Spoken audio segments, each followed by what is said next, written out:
Hi, everyone. Thank you so much for joining me at lunchtime. Hi, everyone. Thank you so much for joining me today during your lunch hour on this live to discuss sleep. This is a recap from a post that I attempted to publish yesterday, and I just have to give full disclaimer. I am totally new to Facebook, particularly doing these live discussions. I feel that it is a sense of urgency to get messages out as quickly and as fluid as possible. So social media is now a mainstream platform in which practitioners and individuals can connect to give information. So I was a little upset. We spoke about an hour yesterday. Great information on sleep. However, I did not save it. So the post was not visible. Hopefully this will be published. My media people are not here with me, so I'm doing everything remotely, just as a lot of people are doing in this time.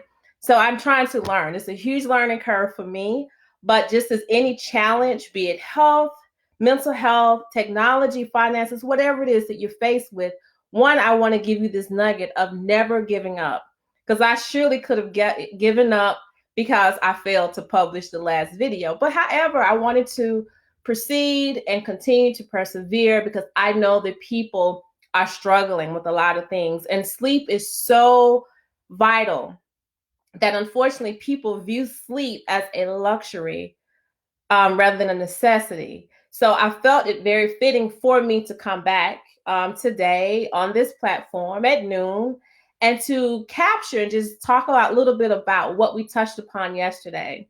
So again, my name is Dr. Ingrid.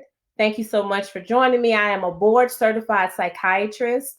I'm known as the Modern MD. I'm located in Rockland County, New York, Pearl River, where our office is located.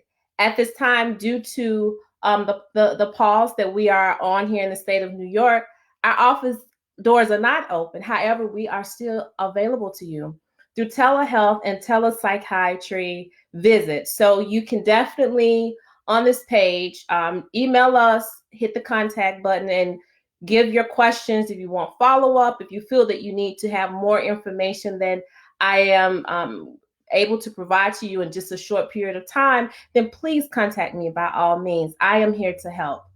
I would like also to remind you guys to please like the video and to share it with as many people as you can. This in itself is considered a selfless act, and it also keeps people connected. As much information that one can get on how to live through these difficult times and to maintain or to start a healthy lifestyle is beneficial for that individual, for the community, and overall for the world. So we start with reaching one to teach one, and we continue the chain on and on as it goes.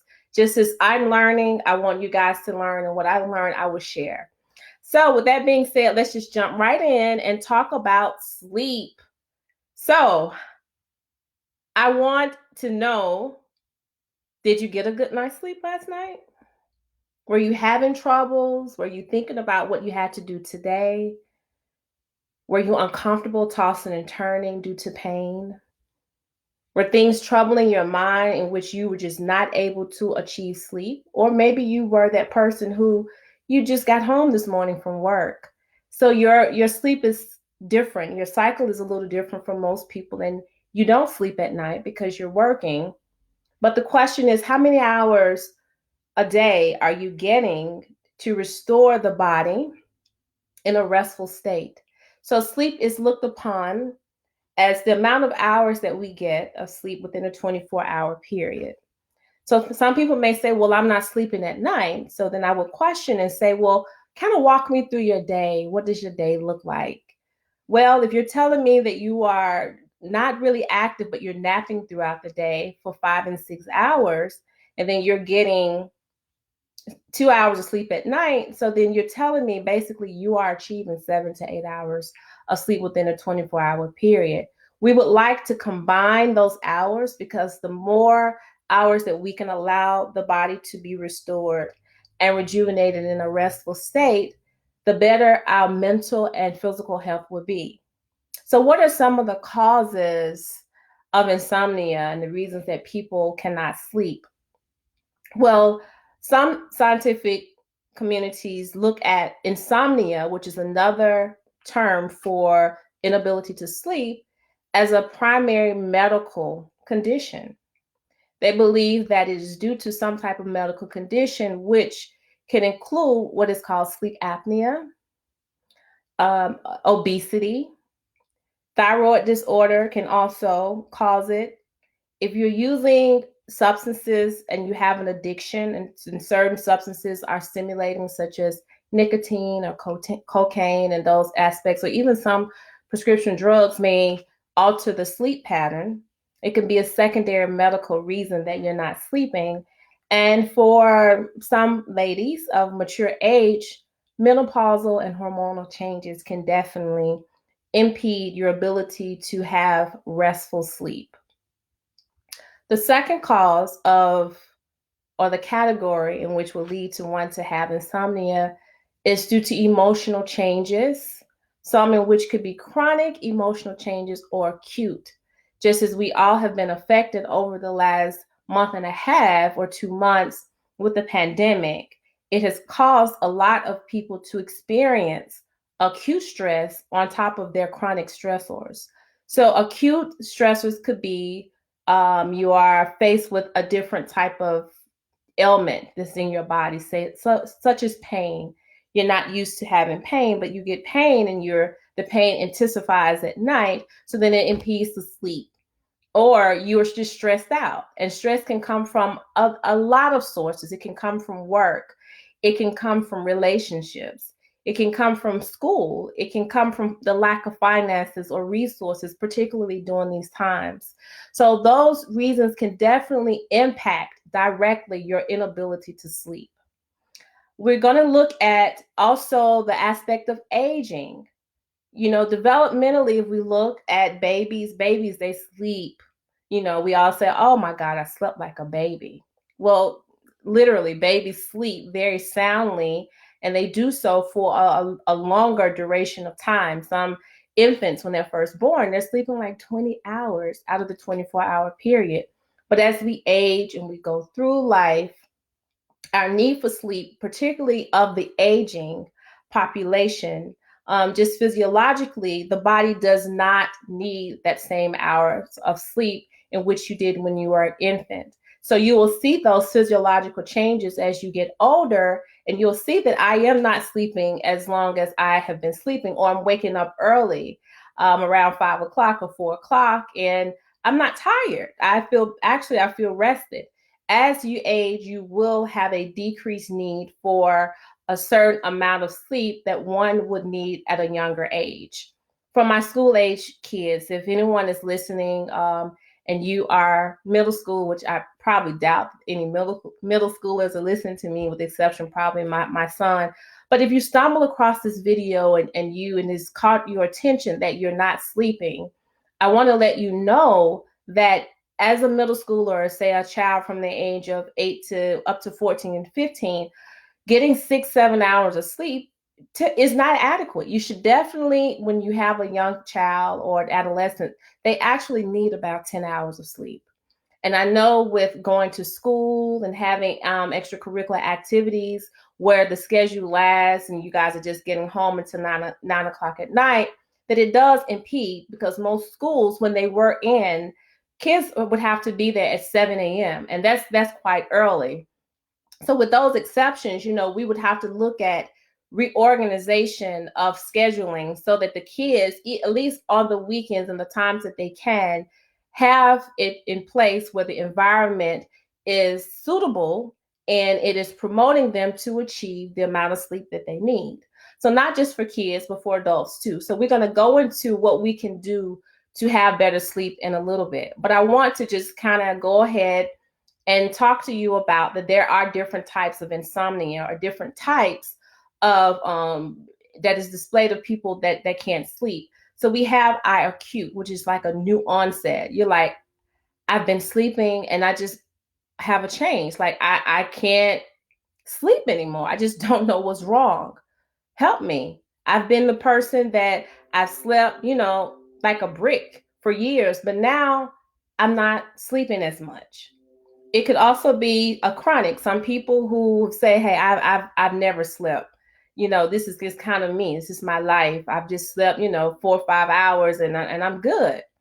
Most of the time when you have chronic insomnia, from what I've seen, a lot of people who are recovering from using substances, or say that they have used alcohol or they've used cocaine or some illicit drug in their lives for a certain amount of time, and then they go into what is called a recovery.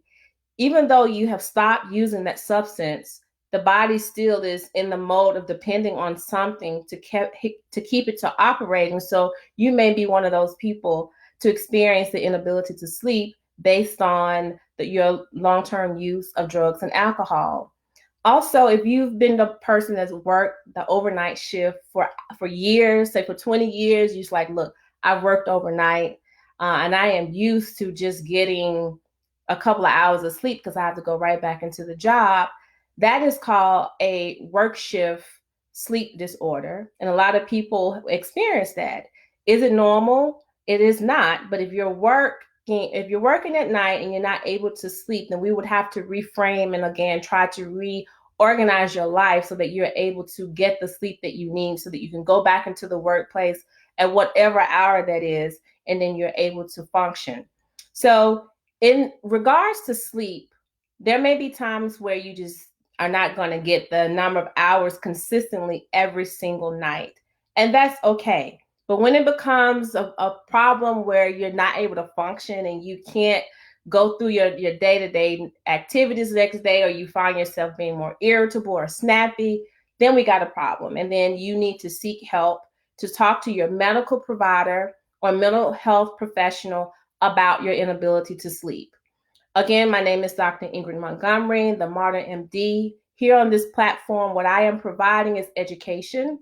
By no means am I giving medical advice on insomnia. It is only tips, information, my personal and professional opinion, and suggestions in which you can achieve sleep and you can achieve more of a quality sleep. So now that we've gone through some of the types, there are also, as mentioned before, medical conditions can absolutely cause you to experience an inability to sleep. Medical issues, again, such as being on certain medications. I know a lot of people tell me, well, I have hypertension, so I take a water pill and I'm up all night walking the floors because I have to take the pill to keep the blood pressure regulated, and it allows all of that fluid out of my body in the form of urination, where you have to go to the toilet a lot of times throughout the night. So your sleep is being disrupted by that. I would say that I would speak to my medical provider, and particularly in this instance, to talk about the possibility of changing the usage of that medication from nighttime to morning time, if you're able to do so. Now, I know a lot of people here in New York, particularly the city, you're on the subway, you're moving, you're grooving, you're fast paced throughout the day, and there may not be an availability of a bathroom for you to use throughout the day. So that's why people have elected to take certain medications, which I'm describing as a diuretic for hypertension, that allows you to urinate a lot, to do that at night because they're in their homes and they have access to the bathroom and more control that way. So everything that I say here may not be applicable to everyone, but if something you gain from this informational session, take it. If you have any questions or you need clarity on anything that I say, by all means, reach out to your doctor or your mental health professional for that clarity and help them to guide you further, because I don't know your specific situation. So I'm just giving a broad, topic on sleep, but trying to give you scenarios that are real life scenarios that may be applied to your life or someone else's life that you know. So then we have the sleep where people are like, I fall asleep, but it takes me like 2-3 hours to get to sleep. I want to go to sleep. I want to be able to go into the bedroom and just fall asleep. But I have trouble doing that. It takes me 2-3 hours to sleep. But then once I am asleep, I can stay asleep for like 7 hours, but it takes me longer. So that is considered an onset type of insomnia. And insomnia, again, by definition, is the inability to sleep. We have another type of insomnia or difficulty sleeping, which is called maintenance. So you're actually falling asleep okay, but you're not staying asleep. You're telling me I'm falling asleep, but after 2 to 3 hours, doc, I'm waking up. I can't get back to sleep, and I don't know why. I'm just waking up. Well, to give an examples of what may be attributed to maintenance sleep, it may be that people are suffering from PTSD, post traumatic stress disorder. Some people have these awakening nightmares and flashbacks that keep them from staying asleep because it startles them and it wakes them up. Or you're dealing with an underlying condition, such as a psychological or emotional disorder, anxiety, depression. You have those thoughts that continue to ruminate. They keep going in your mind and you just can't shut it off. You fall asleep, something induces and allows you to fall asleep, but you can't stay asleep. So then if someone comes to me in that regard, I would say, well, what are you doing before you go to sleep? Let me see exactly what's happening before you initiate or you're able to fall asleep, because we'll look at and see what mechanisms you are using that allows you to be able to fall asleep. Then we can take those elements that you've used in order to fall asleep, and maybe when you do wake up, we can say, okay, let's reincorporate these differently so you're able to fall back to sleep. So there is nothing wrong with if you have an abrupt interruption of sleep and you're able to fall back to sleep. That's okay. We're talking about when you try to sleep and you're unable to fall asleep, and before you know it, it's 6 o'clock and the alarm is going off and you have to be to work, you have to get the kids ready, and you back into the throw of the next day. So we do want to help you to achieve quality sleep. So that's what I'm discussing right now, is not the problem with waking up, because sometimes you may wake up for some reason, maybe the dog barks or some type of emergency happens, but you're able to go back to sleep. That is nothing wrong with that. We're talking about the people who can't fall asleep and the people who cannot stay asleep and are not able to function the next day. We want to help you to function, and we want you to go about your lives as best as possible. So, how do I go about my life? How can I help myself to sleep better? Because, Doc, I just can't take it no more. I need to sleep. I need to sleep because my boss is up my back. I have to homeschool my kids now. I'm just not functioning. I'm running on steam, not fuel, but I'm running on off of steam. I need help. So, a couple of things that you can do. The one thing that I would advise, and what I do when people do call me or they inquire about their sleep, I need to know as much information as possible. And that information includes, one, I would like to know how many hours of sleep are you getting in a 24-hour period. Just as the description and the example that I gave earlier, if someone is telling me that they're not sleeping at night, they're only sleeping a couple of hours, but they're sleeping 5 hours during the day. So you're getting 7 hours within a 24-hour period. Again, we would like to see the hours, collectively, because the more hours that the body can be in a restorative state, the healthier you are, and your body can be rejuvenated, and you will be in a better state to go on with life. So taking a pattern, a written pattern, and saying, okay, let me look through my day and how am I spending my hours? So I would advise that people actually write down the time that you're actually getting in bed or you're getting in your space, because some people are not sleeping in beds. They unfortunately are in positions where they have to sleep in temporary places, or it's not a bed, or it's something that's designed for sleep, but it's not particularly a bed. So you're getting into your space to sleep. What time are you getting in that space? I would like to know that. What time are you waking up? What are you doing when you wake up? These are the questions that I want you to think about. Exactly how is your day being operated? So if you tell me, okay, well, I get up now that with the pandemic, I'm not working. I'm not really going outside of the house. So I just, as soon as I wake up, I roll over and grab the remote and I look at CNN. In the bed, that's a bad idea. The bed should only be used for sleep, not work or for play. I'm going to repeat that. The bed should be used for what a bed is used for. So to train the mind and the body to understand that when you do enter into that space to sleep, it has to recognize that something is different. that is in a different space. And then the body will change the mechanism and be able to say, okay, this is not a space for TV. This is a space for me to sleep. So what I am saying is I want to see those patterns once you write down what you're doing throughout the day and how you're doing it and where you're doing these things. Then I can say, okay, it looks like, it looks like, Tony, that you are in the house most of the time, that you're not really making a lot of movement, that you're kind of just hanging out. So the body's a little confused. And you're doing everything in the bedroom. You're doing everything in the bed. So when it's time to go to sleep, then the body is totally confused because it doesn't understand that it's time to sleep in that space.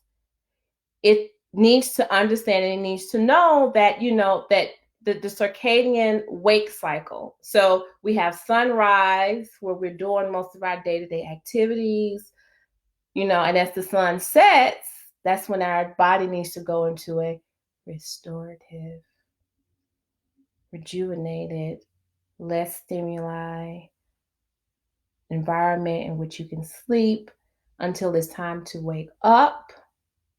And we're waking up to start our activities again for the same day until it's time for rest again.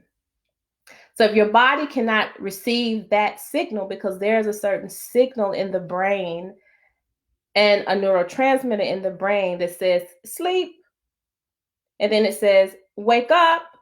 If it's not able to recognize that, then it's going to be in a state of shock and confusion, and you won't be able to achieve that. So journaling and writing down how your day looks like, what you're doing, what time you're going to sleep, what are you doing during your wake hours, and keeping a schedule of that helps me to understand, basically a sleep diary, makes me understand what you are doing. So then we can work from how can you incorporate more activities during the day and what you can do to help yourself to go into a period of restfulness when the body needs it. What I'm talking about here is training the body, but it's also training the mind. So we call that specific type of therapy cognitive behavioral therapy for insomnia. And we look at the environment, we look at how you think about sleep, the things that you are doing, because what your thoughts are, they become a behavior. And that behavior and action is basically a result of the way that you think about something. So if you're thinking the mindset, one, I'm not going to sleep, or you're thinking in an anxious way, or you're thinking in a depressive way, or you're not realizing what you're doing that's causing you not to sleep, then you're not going to change the behavior.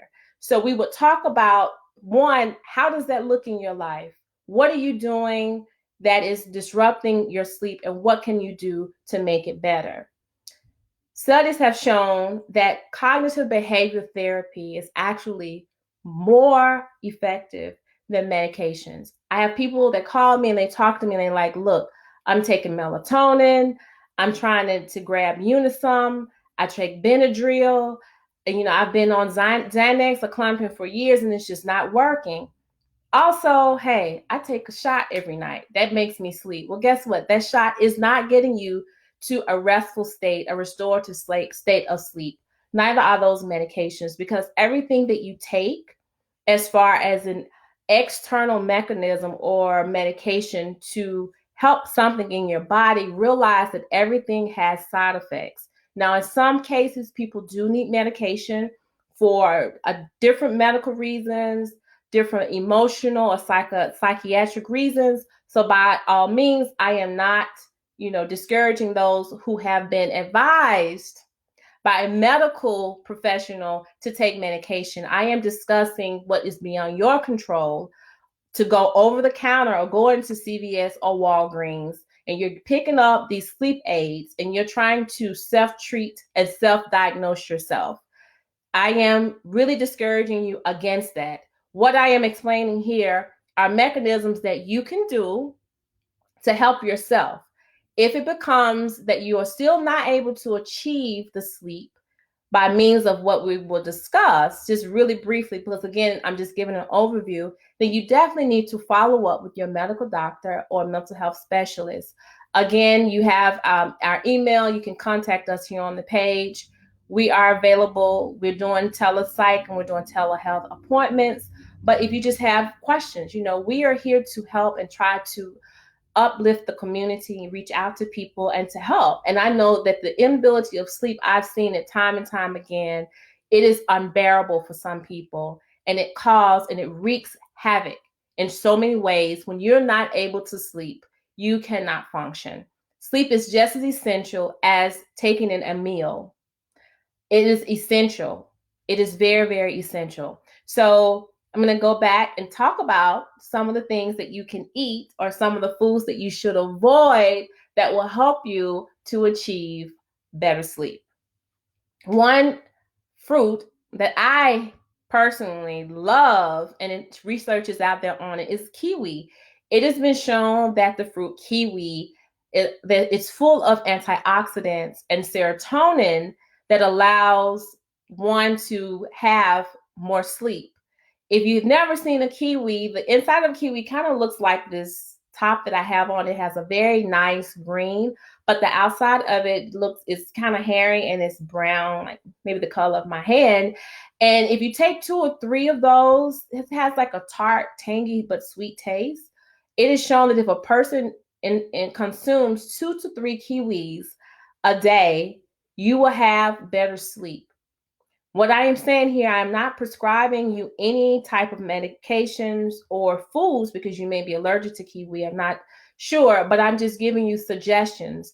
And the suggestions that I am giving, you have to use them collectively. You can't just do one thing and say, hey, I ate a kiwi, I can't go to sleep. Well, that's not what I'm saying. I'm not saying just grab one kiwi and then you will be set for the night to sleep.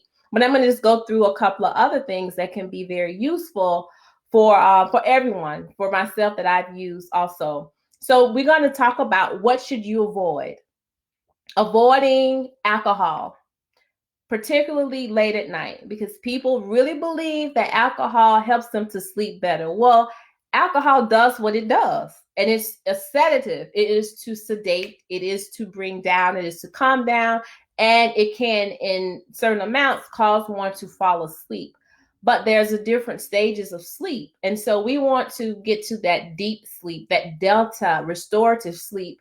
And when you take in alcohol, you're drinking the alcohol, but you're only getting to this level. So it's a very superficial level of sleeping. You're not getting that deep sleep of restorative sleep. So yes, you're falling asleep with the alcohol, but it's not a deep sleep of restful state that you need to be restored.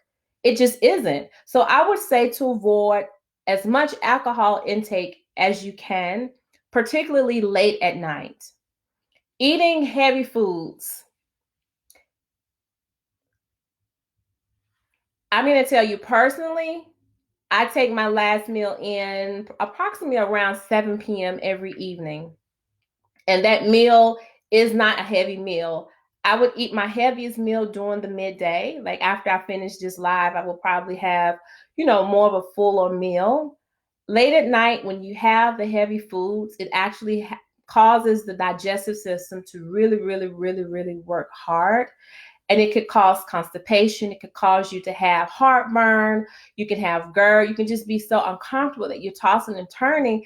And heavy meals would definitely impede one from achieving sleep. It also can produce gas and bloating and all of these things that will work against you. So avoiding heavy meals, avoiding alcohol at night will definitely help you to increase your chances of getting a restful night. A quality sleep is what we're talking about. Drinking more water. Since we're talking about digestion and we're talking about foods and diet, drinking more water throughout the day, period. It helps with constipation. It helps to get rid of those toxins.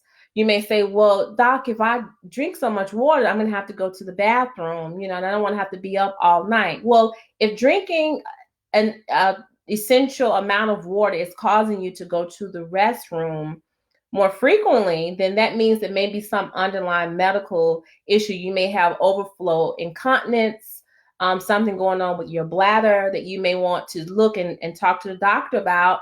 If you are taking in the required amount of fluid each day, you should be able to handle that, and you should be able to eliminate that in a healthy way where it's not disruptive to your sleep. I am not endorsing that you take a full 2-3 glasses of water before it's time for bed, because as we move forward, you're going to hear me talk about a cool down state. I'm mentioning things that you can do during the wake hours in which we are consuming our activities, we're consuming, our beverages, we're consuming our foods. That's the time that you want to really, really hydrate yourself. Caffeine is a no-no. It is a stimulant. It will stimulate you. And I know some people say, I just like the warmth of coffee, in the evening just to kind of let me relax. I mean, I love the taste of it. That's fine. How about a decaffeinated coffee?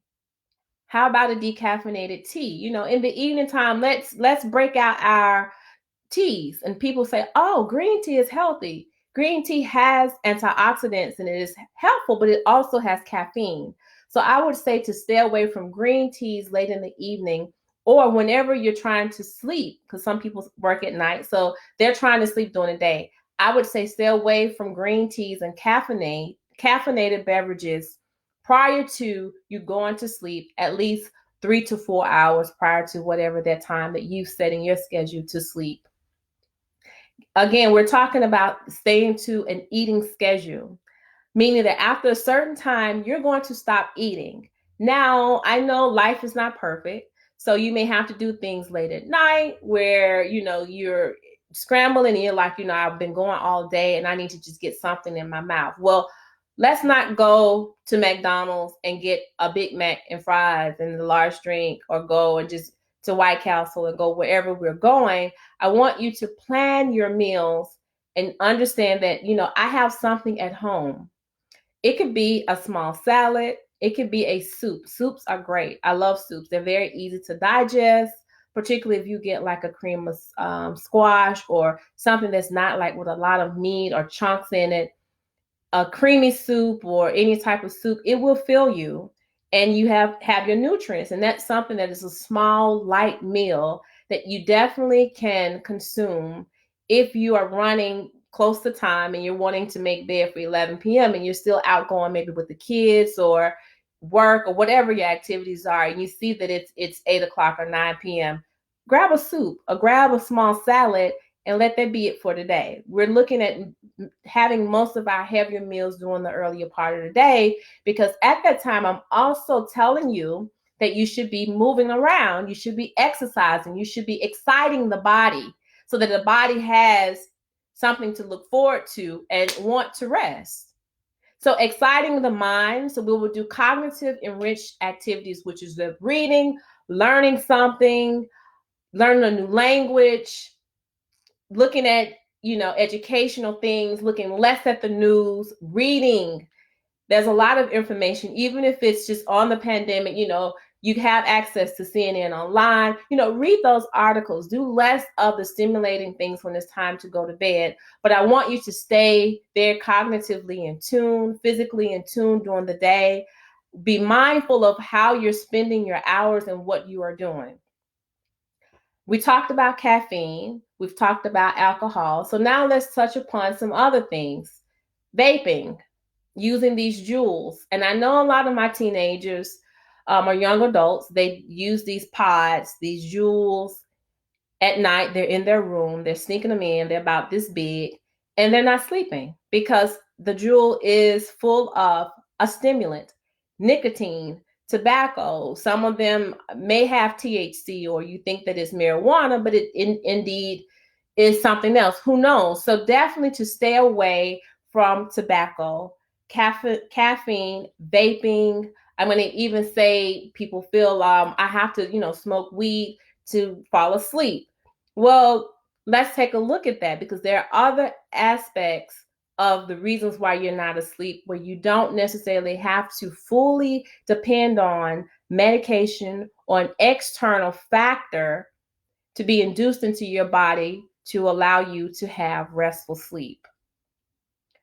So as we talk about these things, I just want to be mindful that we also have to consider what we're doing, which is called behavior. What can we do to modify our behavior? Someone is leaving me a comment here. They're saying that someone gave them sleep time tea. Is that something you would recommend to drink before bedtime? Thank you, Gloria. So, Gloria, you're talking about someone that gave you sleepy time tea. There's a myriad of teas out there.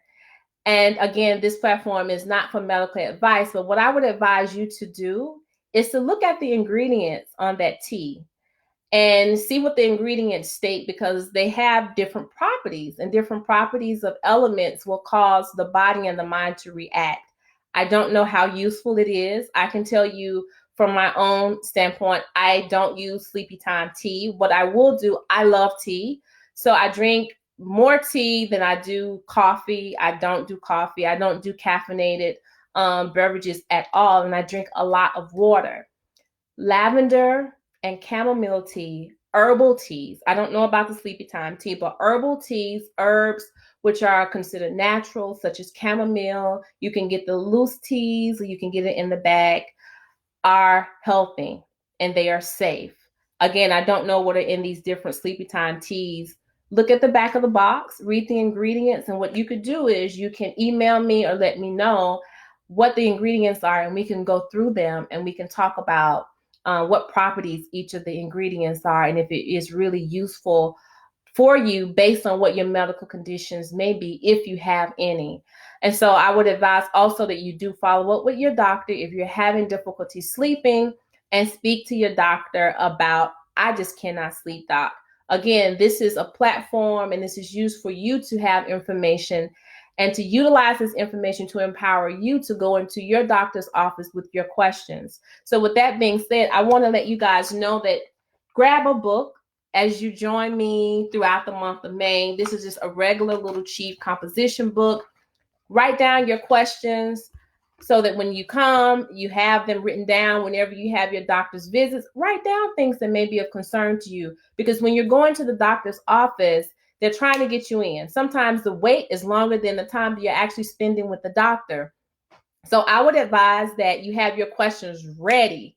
Whatever those questions may be, you will have them ready. You write them down. So when you know, okay, my next doctor's appointment, this is what I want to discuss based on what I understand about my problem sleeping. And these are the things that I have tried. And if your doctor is unable to help you and they feel that they need to refer you to a sleep specialist, or you need to do a sleep study because it's a medical condition, or they feel that you have some emotional or psychological issues that may be attributing to you not having restful sleep, and then they will make the proper referrals and recommendations to you. It could be, as mentioned, the nutrition. It could be your lack of movement that you have. It could be just chronic underlying medical conditions or psychiatric or emotional problems that you're dealing with that need further assessment and a specific individualized treatment plan geared toward you to help you with your sleep. So as far as what you can do within your control. So we're going to talk about what we can do within our control of getting some sleep. Behavior modification. So what can we change? What can we change? There's things that we can change. One thing I would say is writing down again what your day looks like. Writing down what you're doing, how many hours of sleep are you really consuming within a 24-hour period, and looking and seeing, okay, well, if I'm sleeping 5 hours during this time, what am I doing the other times that I am able to sleep at night that I'm not sleeping at night? What is it? Is it something beyond my control that I can change? Is it something within my control that I can change? So we will look at the things that are within our control that we can change to induce and to help us to be more in place to achieve quality sleep. One thing, journaling. I know a lot of people say, I got a lot of stuff on my mind. My mind is just going. Well, I can't stop it. Doc, I have tried, exercising, everything. It's just not working right now. Okay, so maybe the exercise alone is not working right now. So let's look at other things that we could do. Journaling, getting those thoughts out of your mind onto paper. It's a parallel process. Once it's out of your mind, it's on the paper, we're going to forget about it. until it's time to think about it again. Because what can you do about it when you sleep? There's nothing that you can do about it anyway. So you're thinking and thinking and thinking and thinking and thinking, and there's nothing that you can do about it while you sleep. So get it out, write it down in a journal, your thoughts, your feelings. Maybe you want to recap your day. Maybe you want to look back at your to-do list of things that you haven't gotten done. Okay, move it to the next day. So we're going to shift what we didn't do today to tomorrow. But we can't do those things while we're supposed to be asleep. So write it down. And once you wake up the next morning, you'll take a look at what you've journaled at the end of your day or throughout your day in the early morning hours when you can cognitively process it and you can actually do things about it. That's when we will try to reframe and take those thoughts down and actually put them into action of getting a resolution. So journaling is very important. Sticking to a schedule, particularly during this pandemic. People are in the home, people are not working, even if you're not in a geographical area where things are on pause and you have the ability to still move around, with some restriction, you may be unemployed. You may not have that same routine that you had before this pandemic. So at this time, you're saying, I'm just all over the place. I'm not sleeping. Even though I'm not doing anything, I'm not sleeping. You have to make a schedule. You have to stick to a routine. That's very important. So just as you would do each day, regardless of you being in your house, you can't do everything in one space. You can't just do everything in the bed. You need to actually make a schedule and say, okay, at 9 o'clock, this is what I want to do. I'm going to do this. Around 10 and 11, this is what I want to do. I'm going to take a break at noon, have my heaviest meal for the day. Between 1 and 2, this is what I plan to do. 3, 4, whatever it is, time that you're going to sleep or waking up, you have to set a schedule and be organized in that fashion and understand where you are doing these activities. Are you doing everything in the bedroom? Are you doing everything in the bed? If you are, you have to trick the body. You have to move around your home. You have to go to a window where the sun is coming in, get some of that vitamin D, have those endorphins to kind of move, naturally, where you're actually feeling uplifted. You can also take in a nice tea in the morning, something of citrus, smelling something nice that kind of opens up the senses and opens you up so that the mood has changed. So then when it's time to move into sleep, then your body is mentally and physically ready to rest. So we have to organize it in a fashion. Now, when it's time to go to sleep, we can't just be going, and just jump in the bed because your mind is still processing and it's still going at the same momentum as earlier. So we have to have, just as when some people use a treadmill. When you go on a treadmill, you enter in all of your information and you set your timer. But at the end of that time that you're using the treadmill, there's a cool down period. So we have to use that same cool down period for our minds to prepare to enter into a state of sleep.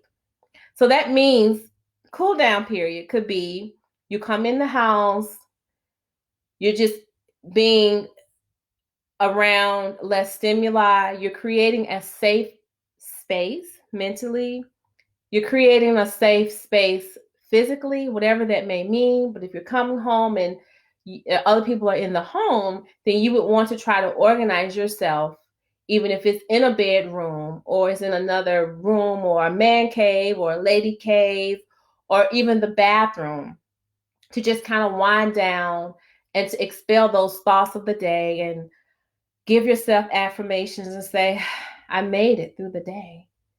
Now I need to rest and prepare for the next day. So cool down would look like decrease in stimulation. That means trying to lower the lighting, trying to lower the noise, trying to lower interaction, less engagement on Facebook, less engagement on IG, less engagement on social media, getting rid of what's considered blue light, lights from our phones, our computers, using more music, using the senses of hearing, using the senses of sight, but I would like the sight to look less with less light, dimmer. If you choose to, within this wind down period, to go in and to take a bath or to clean yourself, take a bath instead of a shower. Take a bath. Let that be your sanctuary. Let that be the time that you're just sitting there and you're just with empty thoughts, and maybe you're listening to some music and it's just you. As you wash those germs away, you're washing those worries away from the day. That water goes down the drain. Guess where those worries go? Down the drain. That's what we want it to be as. And then you are feeling a cool down. You're feeling cleansed of worry. You're feeling cleansed physically. You're feeling cleansed emotionally. And you're having more of a introspection of time with yourself. So say, Dr. Ingrid, I don't want to use my bathtub because it's an old bathtub, or I have to share a space and I don't have a tub. I only have a stand-up shower. Okay, that's fine too. So how about taking a shower by candlelight? Now, by no means am I suggesting you go into the bathroom for safety reasons and you're in a bathtub or you're in a shower in the complete darkness and you can't see what you're doing. I am not saying that. I'm saying creating a mode of a therapeutic space that is utilized for essential purposes, such as cleansing yourself, particularly when you're trying to wind down before bed. So take a shower by candlelight and look at the flick of that light, hear that water coming down, the same concept. You're hearing, you're seeing the water, you're splashing the water, you're getting those sensations, you're cleaning the body, you're cleaning the worries. It's the same aspect. Even if it's just 5 minutes or 10 minutes, baths may be longer. We're still talking about the same type of release and the same type of things that we're doing during our cool down moment to get the mind to kind of shut off or to be destimulated, to be de-escalated so that we can go into the mode of relaxation. That's what we're talking about. So I want to just put in just a tip for my ladies. Taking a bath is great, but we want to also incorporate it possible after you take a bath, because remember, you're taking a bath. Even for my men, I don't want to discriminate. For my men, taking a bath is great, and it's very therapeutic, and that's the reason that I'm talking about it. But we also want to be mindful of keeping things clean and clear. So that means I would like for you just to rinse off if you do have a shower head, rinse off that, because the germs are going somewhere. And some of them are going down the drain, but some of them may also be still stuck to your body. So just take a shower and just kind of rinse off, from the bath. What have I done? Sorry, guys. My screen. I like to talk with my hands too, so I kind of lost my screen, went down. I'm back. Okay. And so that's what I'm talking about today, utilizing what you have. So as we enter into also preparing our minds to look at the space in which we're going to go into, and we're actually going to go to sleep. It may not be a fancy bed. Some people are not even sleeping in bed. Some people are sharing spaces with other people. You may be in a situation where unfortunately you have to sleep on the floor or on a couch, or you're in a shelter where there is noise and things beyond your control. And again, everything that I'm speaking about here today may not be, you may not apply to you, but the things that you can do, I would say that you would definitely try to incorporate these things in your life so that you're able to achieve more sleep. I remember when I was younger, being at my grandmother's house, she would actually have this cool down period and she would sleep like a log. One of the things that she would do is to freshen up her linen. So I'm not saying, go and take the sheets off every night. And some people, don't have the luxury of having someone to change the sheets for them. Or even if you do, it's not every day. But to freshen your own sheets up, this is something you could do yourself. So whatever it is that you're using, straighten it up. When it's time to get up in the morning, even if you're sleeping on a couch, you're sleeping on a bed, make that bed up. Make it look like, you're actually done with that part of the bed for the day until you come back to it. When you come back to the bed, freshen the sheets, knock the wrinkles out. Maybe you want to spray a little something, to get those senses going that's relaxing, nothing that's too stimulating, but some rosemary or some rose water or lavender, something that's very like soothing and can get you, to sleep. You can use some essential oils and just kind of rub it on your hands a little bit and just kind of put it on the linen, just so when you go in, you have fresh sheets or renewed sheets where you can actually lie there and you're able to switch the body into a state of relaxation so that you can sleep better. I mentioned journaling and getting your thoughts down when you have so many thoughts in your mind that are going, to write those things down. But I want you to write it in a fashion where you're really not sitting thinking about it a lot, but you're saying, look, this is on my mind right now. Let me just get it out and close the book, and I'm going to look at it the next morning. My young adults, a lot of them are very creative. They're in school to study journalism, and so there's a lot of creative writing. And they talked to me about that they can't sleep at night. So I said, well, what are you doing at night? Well, I'm writing. Okay, well, if you're creatively writing, that means that you're putting some thought into it and you're really using your brain. During the cool down era, I don't want you to put much thought into anything that you're doing.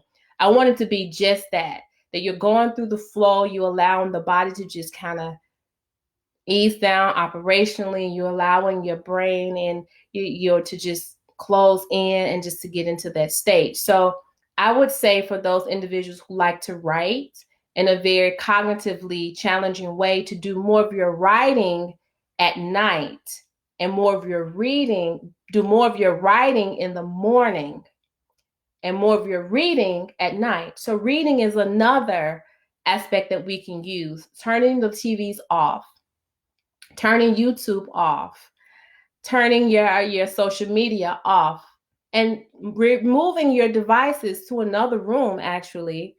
And or if you want to decide to leave them at the bedside, turn the ringer off.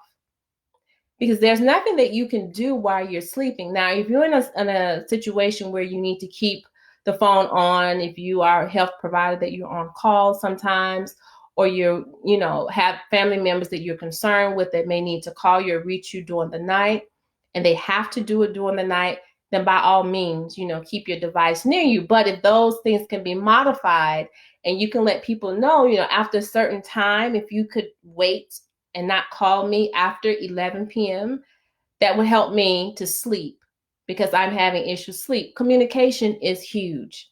And it's not to say that you are closing anyone out, but you're setting boundaries to be healthy and you're closing things off so that you can focus on yourself and you can be available for them and yourself and others the next day.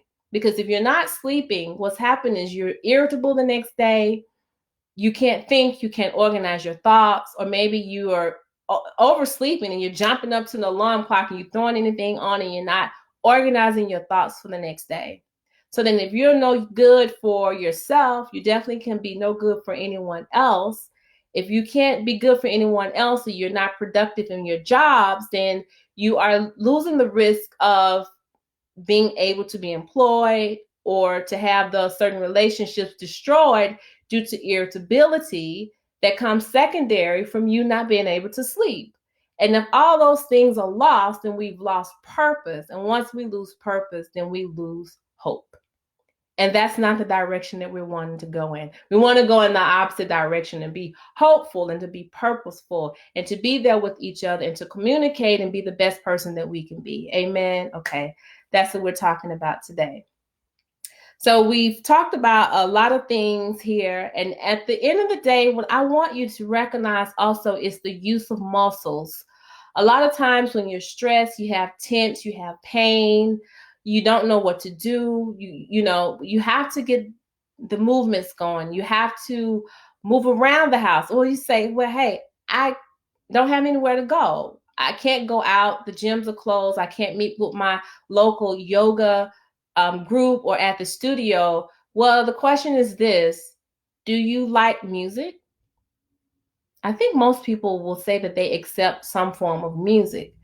So I would tell you to use music in two domains of your life. So during the day, you're going to use music that is stimulating with a beat that goes, and I want you to listen to 5 songs, and I want you to move to those 5 songs. So each song typically on average is about 3 to 4 minutes. So if you listen to 5 songs for 4 minutes, you have incorporated 20 minutes of exercise. And according to the American Medical Association, and they say that we should have 20 hours of exercise per day, an average of 100 hours a week. If we can do more, that's even better. So we're talking about 5 days a week at 20 minutes a day of exercise that will be healthy for the mind and the body and to keep you in a maintenance state. So we're using music in the day to exercise, even if we can't get out the door. We're turning on five jams of our choice, and we are moving. We're moving those feet if we can move.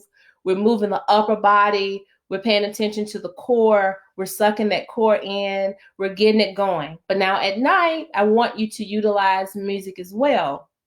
Utilize the music in a sense of relaxation. So using music without words that have a softer beat or more of a rhythmic beat that allows it to kind of pump at the same time that the heart is going, and it is just reminding the body that now it's time to rest, or something very, very soothing to go to sleep. They have a lot of tutorials and music samples on YouTube. If you type in sleep for insomnia, it will come up. And from your choice, you can utilize the music. If you are using your YouTube by the computer, I want you to black the screen at night and listen to it. If you're using it by phone, I want you to flip the phone over so that that light is not radiating and you're able to listen to your music. Or if you have any type of mechanism that you can use, like a speaker or something, utilize that where it turns off and there's no excessive lighting while you're having to do that. Because we're talking about reducing stimuli during the cool down moment so that you can enter into fulfilling sleep. So trying to get the room as dark as possible. I know a lot of people as kids, they are afraid, they have nightmares, they don't want the light off. A lot of people go to sleep with the TV on. I would say try to set a timer so the TV goes off and that external stimulation that's there, it dissipates and the body can actually rest. Again, get in the room as dark as you can get it. Reducing as much noise as you can will be also very, very helpful. And talking about muscles and moving muscles, one thing I want us to do, and I know that it's so hard sometimes, is to smile more. To smile more. We have muscles in our face. We have muscles all over our bodies. And a smile is so contagious. It is far more contagious than the coronavirus. You'll be surprised. Smile. It helps yourself. It helps you to exercise the muscles of the face. It helps people to be engaged. It helps you to also say, hey, I'm smiling. What am I smiling about? And then you can induce those positive affirmations and those positive thoughts into your world and say, I'm smiling. I hope that you guys can join right now with me and give me a little smile. Now, as you smile, I want you to say, what am I smiling about? What am I grateful for? Am I grateful to be able to have access to listen to this live? Am I grateful to just be able to have the use of my ears without a hearing aid? Or am I grateful for my hearing aid? Whatever the things are, we can find gratitude in anything. And as we train our minds more of a positive note and say that we're doing all that we can and we're utilizing the resources that are available and we're modifying that behavior and we're seeking treatment for those things that we can't quite get a handle on ourselves, speaking to our doctor, speaking to our psychiatrists, our psychologists, whoever that may be, or our partners about it, because you never know what the next person is going through, and that person could well be in the bed with you, or they can be in the home and have the same struggle. So having a support system is very, very important. Now I want to touch on, before we end, if you are sleeping in the bed with a partner and say that partner is snoring, and you just can't sleep and you're like, oh my God, he or she is just snoring where I cannot sleep. Or they're getting up and they're coming past you because they are frequently in the bathroom so much that they're disrupting your sleep. Or they're moving side to side because they're in so much pain, that they're not able to be still. You should have a conversation with that partner, and that conversation would look like this. Not a conversation at the end of the night that is going to be emotionally driven or is going to be blaming the other partner, but saying to your partner assertively, I am having some difficulty and I'm trying to see how maybe you can help me or I can work through this. I'm having problems sleeping some nights. So then you will speak with that partner, because I don't know how your environment is laid out or the connections that you have with your partner to be able to advise specifically what the outcome would be. But communication is very, very important. And so I've named a couple of things, and I've gone through the need for sleep through infancy, child, adult. I've named a couple of things that can be done within our range of care where we can actually get some sleep. So I hope that I've helped someone out there today. I'm looking forward to being able to go forward throughout the month of May and talk about various topics. Again, I encourage you to just grab a notebook. It doesn't have to be anything fancy, but write down some tips. When you have questions or things need to be clarified, take those questions to your doctor, or you can email us and we'll try to get back to you as soon as possible. But again, when we do contact you and you are not a part of our practice, we cannot give medical advice, only information and education to empower you to get the sleep that you deserve. So again, my name is Dr. Ingrid. I'm the Modern MD. This segment has been Help I Need to Sleep. And this is a recap from my life from yesterday, because I am learning this and it is a challenge for me and very cognitively challenging. So hopefully I can end this video correctly and I can post it again, like it. Share this video with at least 5 people. 5 people that are on Facebook, because they need to understand and have the information for their health, whether it's sleep, whether they're saying, I sleep like a log, I don't need to hear her talk about sleep. Fine, but someone else may need to hear the information that you may not necessarily know how to convey. So use the information that I'm giving to you as information for yourself. For others, we have to reach one, we have to teach one. It makes us better, it makes the next person better, and then overall we'll have a healthier community. So again, thanks for joining. You can email us, hit the contact button on the screen, like, and please share this video. Okay, I'm going to try to save it now. Bye.